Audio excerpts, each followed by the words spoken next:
Assalamualaikum warahmatullahi wabarakatuh. Selamat belajar kembali. Pada video kali ini, kita akan mempelajari tema 3 makanan sehat. Dan pada Mupel IPA, sistem pencernaan pada hewan dan manusia. Sistem pencernaan. Apa itu sistem pencernaan? Nah, sistem pencernaan merupakan proses pengubahan makanan menjadi zat-zat yang lebih sederhana, sehingga mudah diserap dan berguna dalam proses metabolisme tubuh.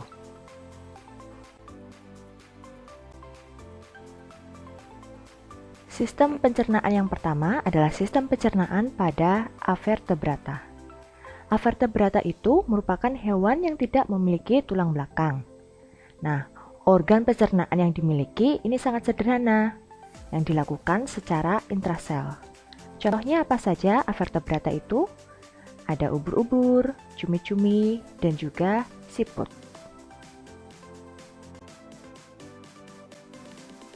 Yang kedua adalah sistem pencernaan pada hewan ruminansia. Apa itu hewan ruminansia? Hewan ruminansia itu merupakan hewan yang memakan tumbuh-tumbuhan dan mencerna makanan dalam 2 langkah. 2 langkah ini bagaimana? Yaitu menelan makanan, kemudian dikeluarkan lagi, nah lalu dikunyah lagi untuk kedua kalinya. Contoh-contohnya ada sapi, domba, dan kuda.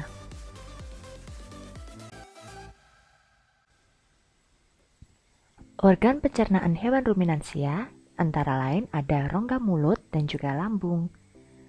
Pada rongga mulut itu terdapat gigi, lidah, dan saliva. Untuk gigi hewan ruminansia ada 2 jenis.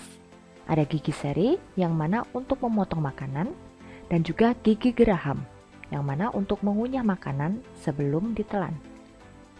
Selanjutnya ada lidah yang mana untuk merenggut rumput dan mendorong makanan agar masuk ke dalam lambung. Kemudian ada juga saliva yang merupakan enzim khusus yang dihasilkan pada hewan. Fungsinya untuk membantu pencernaan, khususnya kimiawi.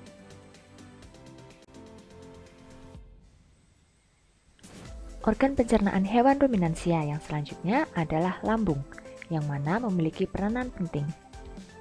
Lambung pada hewan ruminansia itu ada 4 jenisnya, yaitu rumen, retikulum, omasum, dan juga abomasum. Yang pertama adalah rumen. Rumen atau perut besar merupakan tempat terjadinya pencernaan dengan bantuan mikroba atau bakteri.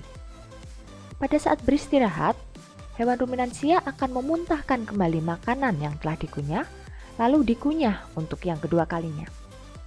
Setelah itu, akan ditelan dan masuk ke retikulum atau perut jala.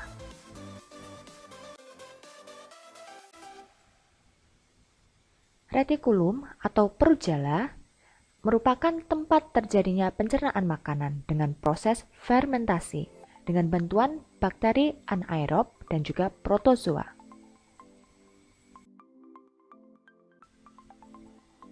Perut yang ketiga adalah omasum atau perut kitab. Di sini merupakan tempat makanan dicerna dengan bantuan enzim pencernaan dan kemudian selanjutnya masuk ke perut asam.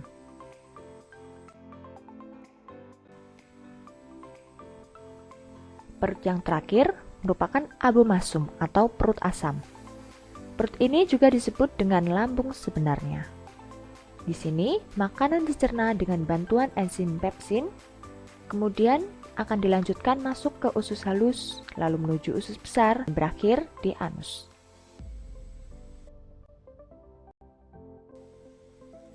Sistem pencernaan pada manusia. Pencernaan manusia ini dibedakan menjadi 2, yaitu pencernaan mekanik dan juga kimiawi.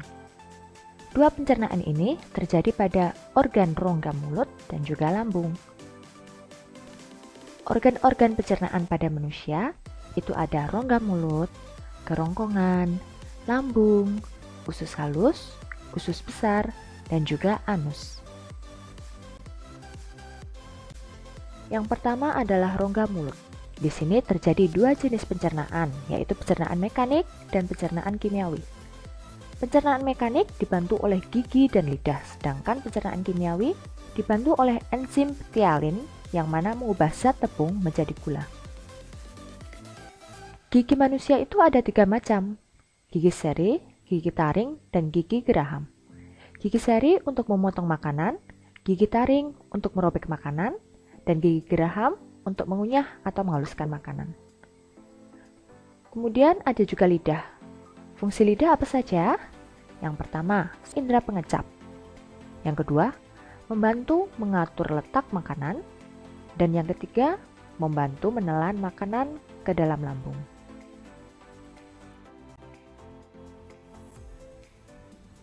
Yang kedua adalah kerongkongan. Kerongkongan ini merupakan saluran yang menghubungkan antara rongga mulut dan juga lambung. Di dalam kerongkongan ini terjadi gerak peristaltik atau gerak meremas pada dinding kerongkongan yang membantu makanan untuk masuk ke dalam lambung.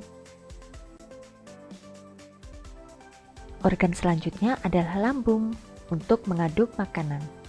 Pada lambung terjadi 2 jenis pencernaan, yaitu pencernaan mekanik yang dibantu oleh otot dinding lambung dan juga pencernaan kimiawi yang dibantu oleh enzim pepsin, renin, dan juga asam klorida atau HCl. Enzim peptin ini mengubah protein menjadi asam amino. Enzim renin itu mengendapkan protein susu menjadi kasein. Dan yang ketiga adalah HCl untuk membunuh kuman penyakit yang masuk bersama makanan. Organ selanjutnya adalah usus halus. Usus halus ini berguna untuk menyerap sari-sari makanan yang nantinya diedarkan ke seluruh tubuh. Usus halus terdiri dari 3 bagian. Yang pertama adalah usus 12 jari, yang mana terjadi pencernaan kimiawi dibantu oleh getah empedu dan getah pankreas. Yang kedua adalah usus kosong, dan yang ketiga adalah usus penyerap. Tadi disebutkan mengenai getah empedu dan juga getah pankreas. Nah, getah empedu ini dihasilkan oleh hati, sedangkan getah pankreas itu menghasilkan 3 jenis enzim, yaitu enzim amilase yang bertugas mengubah zat tepung menjadi gula. Yang kedua adalah enzim tripsin yang mana bertugas mengubah protein menjadi asam amino. Dan yang ketiga adalah enzim lipase yang mana bertugas mengubah lemak menjadi asam lemak dan juga gliserol. Yang selanjutnya adalah usus besar. Usus besar bertugas untuk menyerap air dan juga garam mineral, serta membusukkan sisa makanan dengan bantuan bakteri E. coli. Organ yang terakhir adalah anus. Anus ini berfungsi untuk defekasi feses. Apa itu defekasi? Defekasi merupakan proses membuang kotoran sisa pencernaan dalam bentuk feses. Defekasi ini disebabkan oleh reaksi otot pada dinding rektum yang dipengaruhi oleh sistem saraf. Gangguan sistem pencernaan pada manusia itu ada berbagai macam. Yang pertama adalah MAC, yang disebabkan oleh getah lambung terlalu banyak mengeluarkan zat yang bersifat asam sehingga melukai dinding lambung.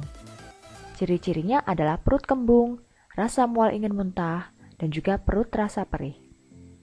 Yang kedua adalah diare, yang disebabkan oleh perubahan pola makan, infeksi rotavirus, atau juga bakteri. Ciri-cirinya adalah perubahan frekuensi BAB lebih dari 3 kali sehari, disertai perubahan konsistensi menjadi lebih cair, kram perut, demam, kembung, dan juga mual. Yang ketiga adalah sembelit atau konstipasi yang disebabkan oleh menurunnya pergerakan usus. Ciri-cirinya adalah perubahan frekuensi BAB menjadi lebih jarang, disertai kesulitan BAB. Feses keras, harus mengejan saat buang besar, merasa ada penyumbatan di rektum sehingga feses sulit dikeluarkan. Gangguan yang keempat adalah wasir atau hemoroid, yang mana disebabkan oleh pembuluh darah vena yang terletak di luar atau di dalam saluran anus mengalami pembengkakan. Ciri-cirinya adalah nyeri dan gatal pada anus, benjolan di anus, serta keluarnya darah ketika BAB. Gangguan yang kelima adalah GERD atau gastroesopha, esophageal reflux disease atau asam lambung. Penyebabnya adalah asam lambung naik ke kerongkongan serta melemahnya katup atau sphincter yang terletak di dalam saluran kerongkongan bagian bawah. Ciri-cirinya adalah rasa perih dan sensasi seperti terbakar di dada yang bertambah parah setelah makan atau saat berbaring, rasa asam di belakang mulut, sakit-sakit menelan, adanya rasa mengganjal di kerongkongan, batuk tanpa dahak, serta radang tenggorok jika asam lambung mengiritasi tenggorokan.